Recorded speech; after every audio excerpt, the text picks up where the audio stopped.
বিজেপির গড়ে ভাঙন। বিজেপি বুথ নেতৃত্বের হাত ধরে একসাথে প্রায় ১৯০০ বিজেপি কর্মী তৃণমূল কংগ্রেসে যোগ দিল। জয়নগরের বিধায়ক বিশ্বনাথ দাসের হাত থেকে তৃণমূল কংগ্রেসের দলীয় পতাকা হাতে তুলে নেন তারা। 2021 সালে করেছিল অমিত শাহ, এখানে প্রতিটা সবাই বলেছিল 2021 সালে আপসে বার 200 পার, তার মানে 200-র উপরে সিট নিয়ে তারা ক্ষমতায় আসবে। কে বলেছিল? মোটা বাবু বলেছিল। আর সন্ন্যাসী বেশে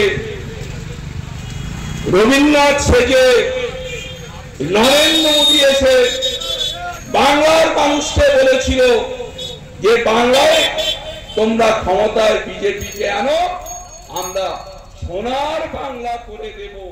এটা কে বলেছিল? দক্ষিণ ২৪ পরগনা জয়নগর ২ নম্বর ব্লকের মায়াহাওড়ি গ্রাম পঞ্চায়েত এলাকা বিজেপির গড় হিসেবেই পরিচিত ছিল।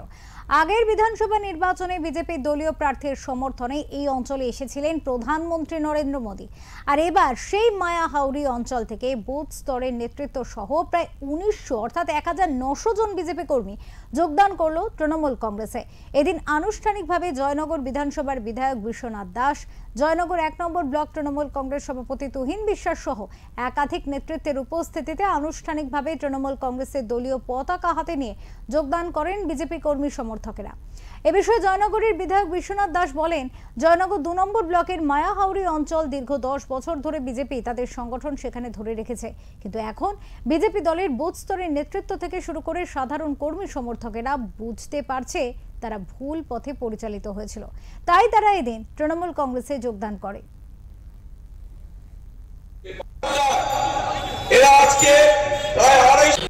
আজকে বিজেপি থেকে যারা বিজেপির এই অঞ্চলের নেতৃত্ব দিচ্ছে, এক একটা বুথকে জেতানোর যারা কারিগর বা কাণ্ডারি, তারা আজকে তাদের বুথের লোকজনকে নিয়ে প্রায় এক একটা বুথে ১-১৫০ করে প্রায় আনুমানিক আমাদের যা হিসেব প্রায় ১৫০০-র অধিক ১৯০০ মতো আজকে বিজেপি থেকে তৃণমূলে যোগদান করেছে।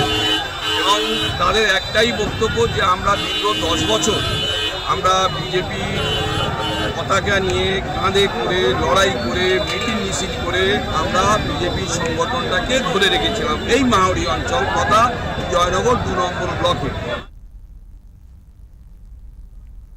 তৃণমূল কংগ্রেসে যোগদানের পর স্থানীয় বিজেপি নেতৃত্ব থেকে সাধারণ কর্মীরা জানান, দীর্ঘদিন যাবৎ বিজেপি দল একটার পর একটা প্রতিশ্রুতি দিয়ে এসেছে যা বাস্তবায়িতই হয়নি, তাই তারা পশ্চিমবঙ্গের উন্নয়নের সরকারের দলে যোগদান করতে বাধ্য হয়েছেন।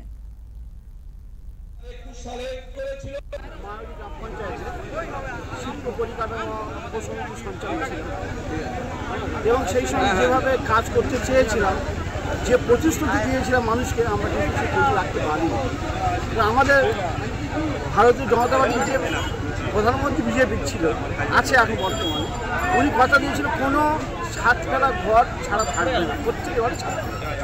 আমরা সেই মতো ১৮ সালে প্রত্যেকটা গরিব অসহায় নিঃস্ব মানুষের কিন্তু ঘরের ছবি করেছিলাম, কিন্তু ঘর দেওয়া হয়।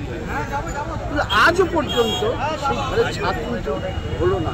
কিন্তু বর্তমানে ভারতীয় তৃণমূল কংগ্রেস দলের যে মুখ্যমন্ত্রী মাননীয় মুখ্যমন্ত্রী মমতা বন্দ্যোপাধ্যায়, উনি যেভাবে নিজের চেষ্টায় পশ্চিমবঙ্গের টাকার প্রত্যেকটা মানুষের কিন্তু অসহায় মানুষের ঘর দিয়ে যাচ্ছে। কোন সরকারের পাশে থাকবে? যে গরিব মানুষের পাশে আছে, আমি সেই সরকারের পাশে থাকবো, মাথা উঁচু করে গর্বের সাথে কাজ করবো, এটাই আমাদের নীতি আদর্শ। রবিবার বিকেলে মায়াহাওড়ি অঞ্চলে ছিল উৎসবের আমেজ। তৃণমূল কংগ্রেস ও তাদের মঞ্চে ব্যানারে বড় বড় করে লিখে রেখেছিল যোগদান মেলা। তাহলে কি আজকের পর থেকে মায়াহাওড়ি থেকে নিশ্চিহ্ন হয়ে যাবে বিজেপির দল? এই প্রশ্নই কিন্তু ঘুরছে এখন রাজনৈতিক মহলে।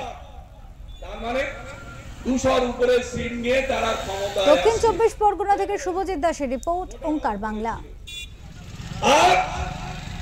সন্ন্যাসী বেশে রবীন্দ্রনাথ সেজে নরেন্দ্র মোদী এসে বাংলার মানুষকে বলেছিল যে বাংলায় তোমরা ক্ষমতায় বিজেপিকে আনো,